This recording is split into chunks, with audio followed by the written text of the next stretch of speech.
tomorrow day to do their last-minute shopping if they need to. That's Rahman with a long throw. Rahman Anas in the way. Malaysia try and build slowly as Faizat Ghazali, they're caught from behind. Ross, looking at these starting few moments, it doesn't seem like Malaysia have particularly changed their formation. They still have Naeem at the left wing back position. So they are obviously going ahead with their number 13. Azrul Nizam at the moment has the left midfield berth as Sohail Rana there nearly ran into trouble. Muna beaten to it. And it's a bit scrappy at the moment. But Munaim Raju tries to help it along, and that just went off Rehan. It will be a throw to Malaysia.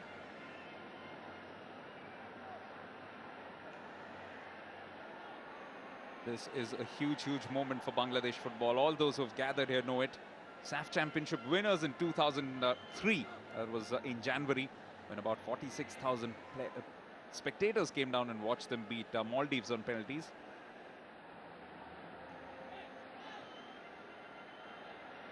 Rehan goes all the way back to the goalkeeper. We believe, yeah, a player down there, Zahid Hussain, looks to be in some pain. And that's not good news for the home side.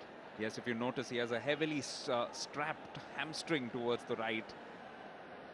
And that is not a very good sign. If he's done some damage there, there will be an early replacement here. And he is such a critical player in the scheme of things for Bangladesh. And I'm sure not only his teammates, but the dignitaries watching will be worried, as Zahid Hussain certainly is one of the star performers of this Bangladesh side. It's a massive sea of people, almost as many people as my co-commentator encountered at the New Market yesterday. Well, quite an experience for you, wasn't it? I can do a blog just on that. But yes, I mean, if that's one thing that this country has an abundance of, it's people. That's what they always say. Human resource is the best available resource that you have. So lots and lots of future ahead for Bangladesh football. But unfortunately, at the moment, Zahid is being stretchered off. This is not a positive development at all. They will desperately want him to get back on. But if he can't, then it will definitely affect their game plan here. Well, they have the subs warming up, but I'm sure they will give Zahid some time. They will look at him along the touchline there to assess how serious the injury actually is. But for now, Bangladesh will continue with 10 men on the pitch. In fact, we are getting in news that he will not be able to carry on. Abdul Hoten Mojumdar will be coming on, and that will change things quite magnificently from a Malaysian perspective, because one of the biggest impact players of Bangladesh will have to go off. It is a shame indeed. Mujumdar is warming up, and he will come in the next break of play. But for now, Bangladesh will have to be careful not to concede, as Faizat tries to pressure Sohail here. Rehan, as he often does, tries to set things going down the right-hand side. Down the line it goes. Jamal with the early pass. Just couldn't find Sohail Rana on that occasion. And now Malaysia will try and break with Arif Farhan. Switching it to the left. Azrul Nizam. Ball too close to goalkeeper Sohail. We were talking about Farhan Abu Bakar's outstanding Bangabandhu Gold Cup, but it's also worth pointing out that Sohail also hasn't conceded across 2 matches before. The only goal conceded by Bangladesh was by the keeper who started their first match, Russell Mahmood Litton. So we have 2 goalkeepers who haven't conceded. That is an indication that perhaps Ross's pre-match prediction could well come true. We could go down to the lottery of a penalty shootout. But that's a long, long way away as we approach the opening 10 minutes of this Bangabandhu Gold Cup 2015 final, presented by AB Bank. And Mamoon, certainly the volume goes up every time he gets a touch of the ball, as Jamal goes backwards to Nasser Uddin, who scored the winner for Bangladesh in the semi-final, and what a goal that was. There's some dazzling footwork, quick short passes, which is perhaps the right way to approach this game against Malaysia, who do pretty much the same style of play. So the best way to fight fire is with fire sometimes. So now Mujibur will come onto the pitch. Zahid Hussain will take no further part in this final. That is such a massive shame. In fact, Ross and I were just discussing before, there is a prize for most valuable player, and surely Zahid Hussain, with his performance right through this Bangabandhu Gold Cup, will be a front runner. Indeed, as well as Himonto, the number 10, who didn't actually make it onto the pitch. Definitely two-star players there for this Bangladesh side in this tournament. Now here they are on the attack. That was the substitute Mujibur trying to make a nuisance of himself, and he wins a throw. Ross, if you throw in Shairul into that mix as well, Azwari, then probably the three biggest impact players have effectively not played much of a role in today's match. That's a huge shame, but it's also an opportunity for both teams if they look at it that way. An opportunity here for Rahman to launch this long, and he does. A header. It looks like Ameli who got up the highest, but he didn't get lots of connections as we look at a very dejected Zahid on the bench. One Zahid was disappointed on the bench, another Zahid Hassan Ameli is a little disappointed with his final output, but he shows again that he is a threat of set pieces.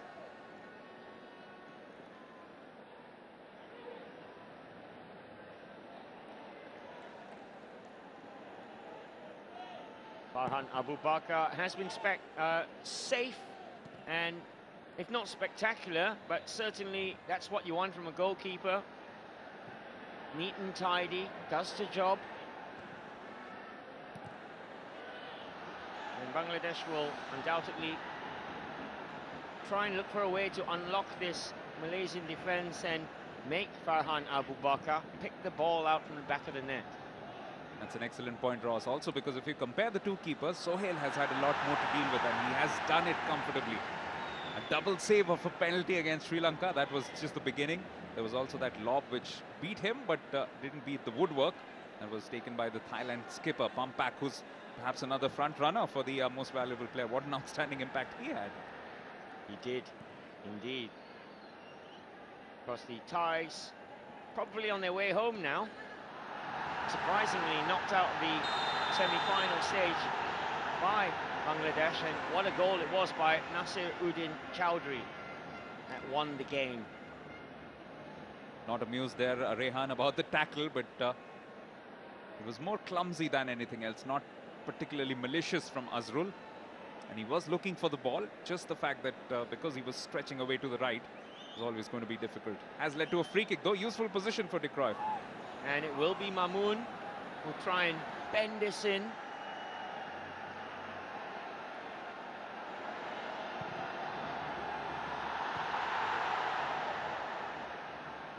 That was Rahman Anas who climbed the highest to head that into touch. These aerial battles will be quite intriguing because Bangladesh have some players not particularly of height, but of great strength and the ability to jump up higher than the Malaysians. So I have a feeling these set pieces need to be dealt with very carefully by Malaysia in this match. Malaysia have got a man trying to block the throw there from Rahman. And they're struggling to clear this ball at the moment, and that shot harmlessly wide in the end from Jamal Bhuiyan.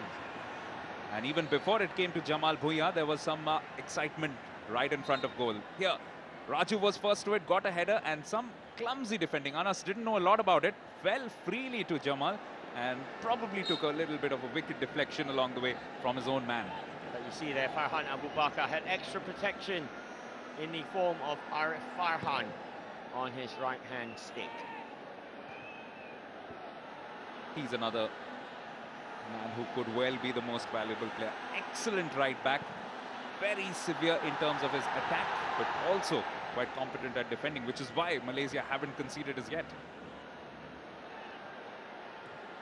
And at the moment, the game very much played in the central midfield area as both teams try and get a hold of the situation.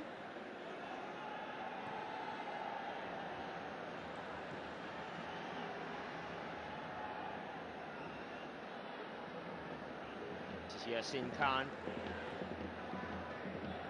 Goes left to Muna.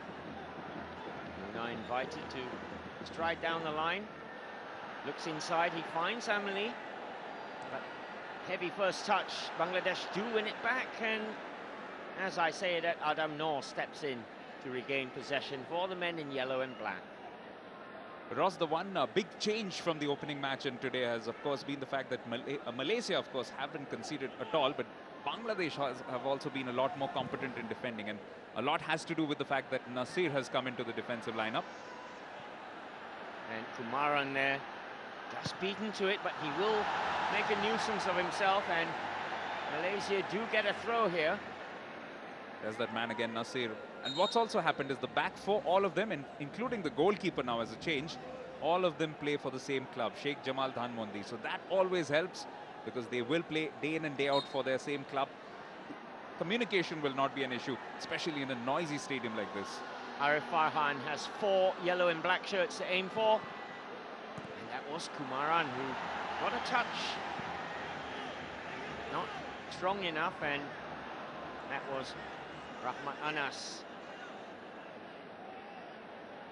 Ross, what impressed me about Kumaran's goal after seeing it on several replays, not only the burst of speed that he showed, but also the strength that he showed to hold off tenacious defender like Tawfiq Hussain. So that speaks volumes about the confidence of the young man, just 18 years of age.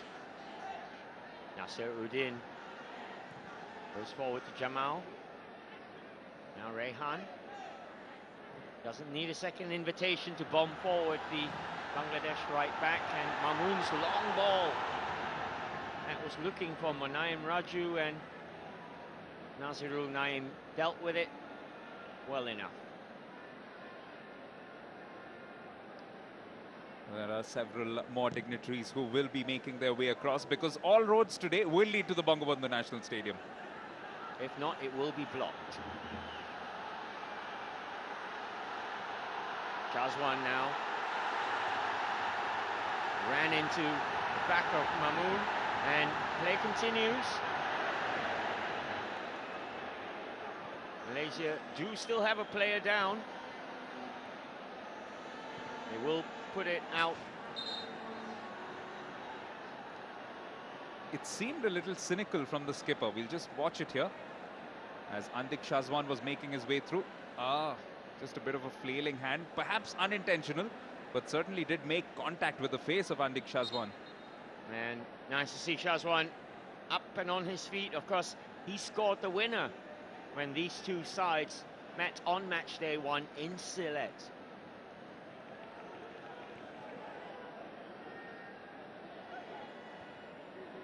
Only one match before in Dhaka. That was a friendly in August 1982. That was between the two senior teams. That finished in a 0-0 draw. So perhaps another indication of impending penalties. And soon after that, in the New Delhi Asian Games, the only victory that Bangladesh have ever had against Malaysia at senior level was back in Delhi. Foul there, says the referee. Azrul Nizam bundled down from behind. It will be a free kick to Malaysia, and spotted defending here to do from the home side. Rehan, the offender. Of course, the cards acquired previously don't matter today, because there is no further games to be suspended for. But nevertheless, you've got to be careful. In a big final, you don't want to concede a card early on and then be on notice for the rest of the match, especially if you're one of the central defenders or any part of the defensive lineup for that matter. Now, this is Faizat Ghazali, who will take this free kick for Malaysia.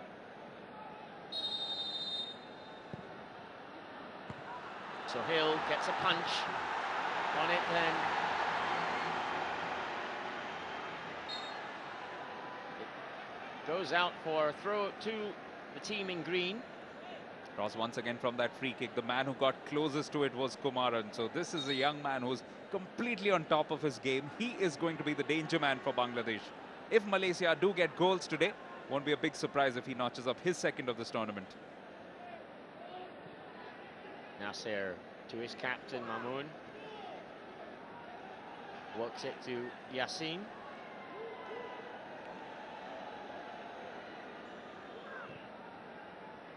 Faisal Ghazali, the number 17, is at the moment the Malaysian midfielder closest to Kumaran, almost playing as the second striker. And they keep it going, although Arif Farhan's pass didn't find a teammate. Adam Noor again steps in, as he has often done in this tournament. Now Shazwan onside. Kumaran still with Kumaran.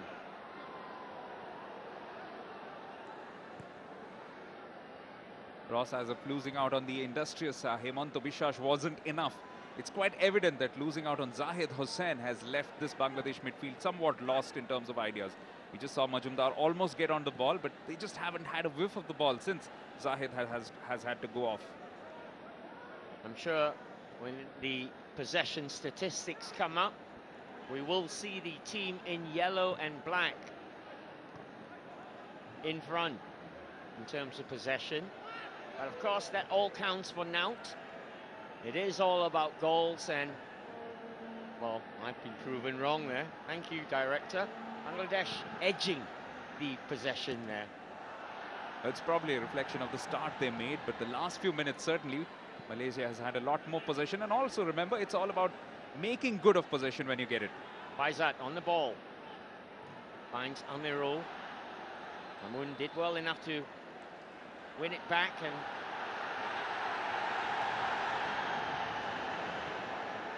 they don't get very far now. Yassin will let that roll back to Sohail. Slightly subdued because they know that they're a really popular player. Zahid. I saw your interaction on Twitter with a fan, by the way. Zahid the Zombie. That was a nickname that wasn't too well appreciated. So I thought of an alternative one. Zigzag Zahid, because that's what he does so well. That's much better, mate. Kumaran wins the corner for Malaysia here. The fans still coming into this wonderful Bangabandhu National Stadium here in Dhaka. It's an absolute carnival atmosphere, and whatever the result, I think Bangladesh and the country will be quite grateful for their national team to have provided so much of happiness over the last few weeks. Now they have to deal with this corner from Shazwan. It's headed back to Faizat. He's quickly closed down, and Naim Raju did well enough, although Malaysia get a throw. That's the captain, Nazirul. Arif Farhan now.